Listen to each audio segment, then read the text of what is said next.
मुसलमानों को, दलितों को, क्रिश्चियनों को, जो लोग कुचले हुए लोग हैं उन लोगों को लगातार कुचलने का काम कर रही है। एक तरफ किसानों को कुचला जाता है और एक तरफ आसाम के अंदर मुसलमानों की लाशों को कुचला जाता है। कोई भी वायलेंस होता है, चाहे वो एक किडनैपिंग का हो, मर्डर का हो, चोरी का हो, या फिर गाय के नाम पे हत्या का हो, कि लव जिहाद का हो, या फिर हिंदू मुस्लिम वायलेंस हो, या फिर क्रिकेट टीम के ऊपर ही उन्होंने जो है निशाना बना लिया। मतलब ये तो मैं समझती हूँ कमजोरी की और कमीनेपन की हद हो चुकी है। अरे त्रिपुरा का सीएम बांग्लादेशी भगोड़ा है,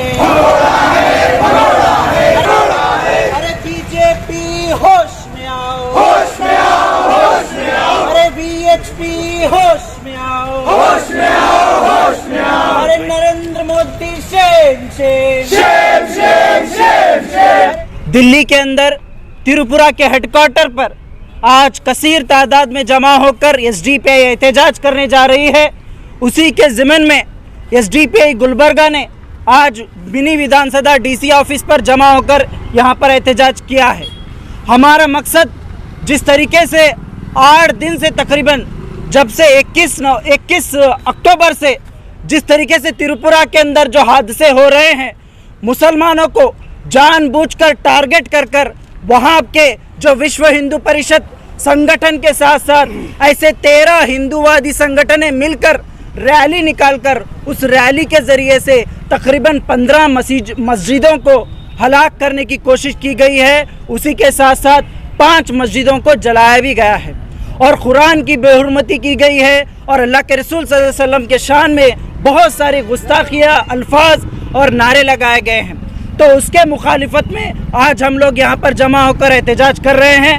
हमारा जो एहतजाज करने का जो मकसद यही है कि यहाँ की जो हुकूमत है, जो सबका साथ सबका विकास के जो नारे लगाती है, जो झूठे नारे लगाकर यहाँ के लोगों को बेवकूफ़ बनाकर यहाँ पर वोट हासिल करती है और सत्ता में आती है, और सत्ता में आने के बाद मुसलमानों को, दलितों को, क्रिश्चियनों को, जो लोग कुचले हुए लोग हैं उन लोगों को लगातार कुचलने का काम कर रही है। एक तरफ किसानों को कुचला जाता है और एक तरफ आसाम के अंदर मुसलमानों की लाशों को कुचला जाता है।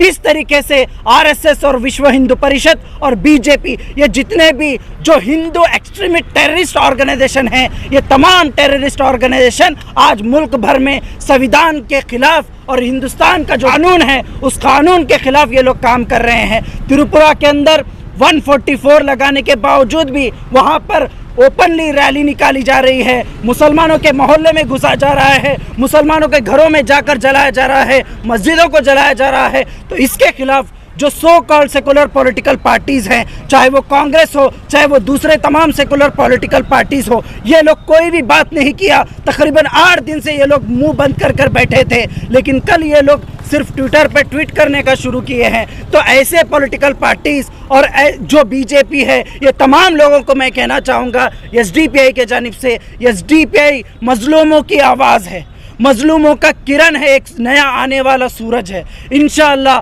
हम लोग यहाँ से दिल्ली तक जो एहतजाज कर रहे हैं, हमारा मकसद यही है, चाहे कोई भी मजलूम हो, चाहे वो बांग्लादेश में रहने वाला हिंदू हो, चाहे वो यहाँ के रहने वाले अक़लियती मुसलमान हो, इन तमाम लोगों के बारे में बात करने वाली एक वाहिद पॉलिटिकल पार्टी है social democratic party of India. देख रही हूँ कि पिछले 8 दिनों से जो वायलेंस भड़का है हिंदू मुसलमान का, उसकी बेस जो है वो वीएचपी है।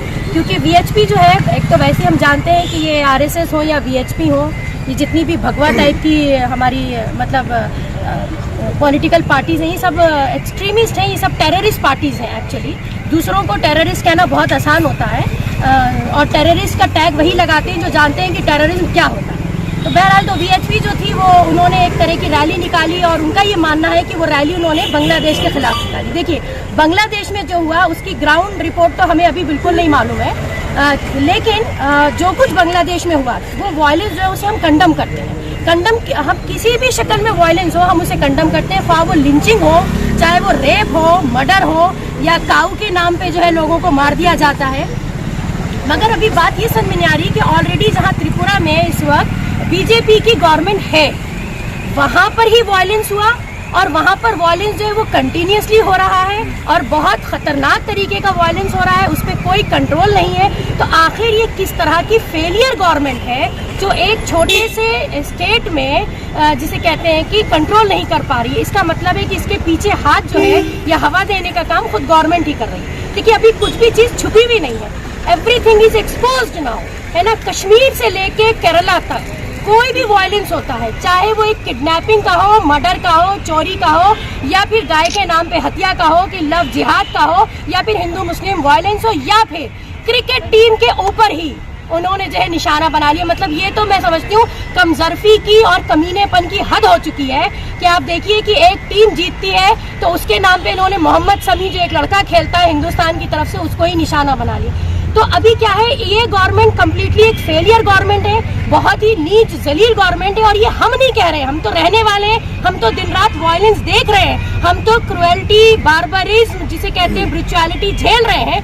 पूरी दुनिया आज हिंदुस्तान को शेम कर रही है, लेकिन हमारी समझ में नहीं आ रहा है कि ये किस मिट्टी के बने हुए हमारे अमित शाह और मोदी हैं कि जिनको ज़रा सी भी शर्म नहीं आ रही, गैरत नहीं आ रही है, और इनको ये समझ में नहीं आ रहा है कि पाप का घड़ा वाकई भरने में टाइम लगता है, क्योंकि घड़ा है ना, बड़ा है तो भरते भरते टाइम लगेगा। लेकिन इनको ये कहावत खूब मालूम है, क्योंकि ये इन्हीं की अपनी कहावत है कि फटने में देर नहीं लगती है। तो देखिए हम लोग जो है वो आके बहुत पीसफुली प्रोटेस्ट कर रहे हैं। हम हर बार आते हैं, हम हर बार हर गलत चीज़ के खिलाफ आवाज़ उठाते हैं। यहाँ पर आवाज़ उठाना सिर्फ मुसलमानों का मुद्दा नहीं है, यहाँ आवाज़ हम हर उस चीज़ के खिलाफ उठाते हैं जो गलत हो रही है। तो कहने का मतलब ये कि आवाज़ उठाते उठाते एक दिन ये हो जाएगा कि हमें यकीन है कि क्रुएल्टी दबेगी और हमारी आवाज़ जो है वही सुनाएगी।